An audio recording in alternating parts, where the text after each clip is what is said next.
Parce que si tu les bénis plus là, ça montre que tu es vraiment homme de Dieu. Comment un homme de Dieu peut se vanter d'être milliardaire? Il va se vanter d'avoir des grosses voitures qui coûtent des centaines de millions. Alors qu'il y a des gens dans son assemblée qui ne travaillent pas. Il y a des gens dans son assemblée qui ont du mal à manger. Il y a des responsables qui ont des femmes, mais qui ne vivent pas bien.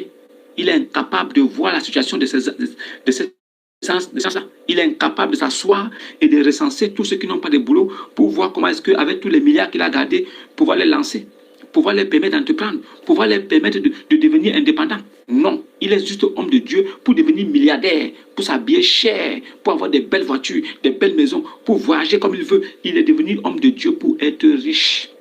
Il n'est pas devenu homme de Dieu pour vous servir. Moi, je n'ai pas dit que si un homme de Dieu a l'argent, c'est mauvais.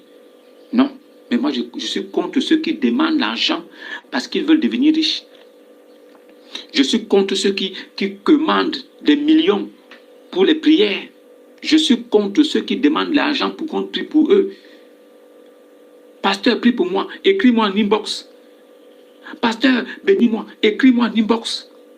Parce qu'en inbox, il pourra te dire, tu veux que je prie pour toi, il y a des sacrifices à faire. Si tu veux que je te bénisse pour que tu puisses percer à tous égards, il y a des sacrifices à faire. Parce qu'il est arrivé au niveau où il vend les prestations. Il vend tout. Tout il vend. Alors qu'il a reçu gratuitement. Il reçoit gratuitement. Au lieu de donner gratuitement, lui vend ça. Et vous êtes là assis. Un pasteur qui dit, celui qui a 10 000, viens pas devant. Celui qui a 5 000, viens pas devant. Toi, tu es assis là. Tu vois des gens se lever pour aller vers le pasteur. Tu es là assis.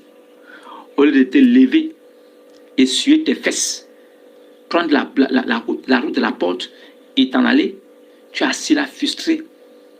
Pendant que des soeurs et des frères vont se lever avec un peu d'argent pour aller devant le pasteur, pour aller mettre ça entre ses mains, pour dire que bénis-moi. Il va les frotter lui là, et toi tu es assis. Le pasteur va finir avec les 10 000, il va descendre à 5 000.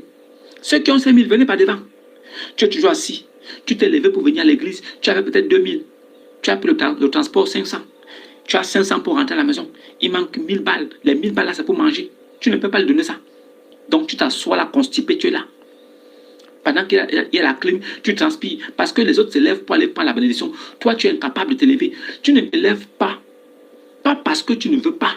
Mais parce que tu n'as pas de possibilité de te lever. Tu as ton devant derrière 2000 qui restent là. Tu t'es levé avec 2000 le matin. Il y a 1500 qui restent. Il y a 500 qui ont été utilisés pour le transport. Il n'y a que 1500. Si tu donnes ça à l'homme de Dieu, tu vas manger quoi?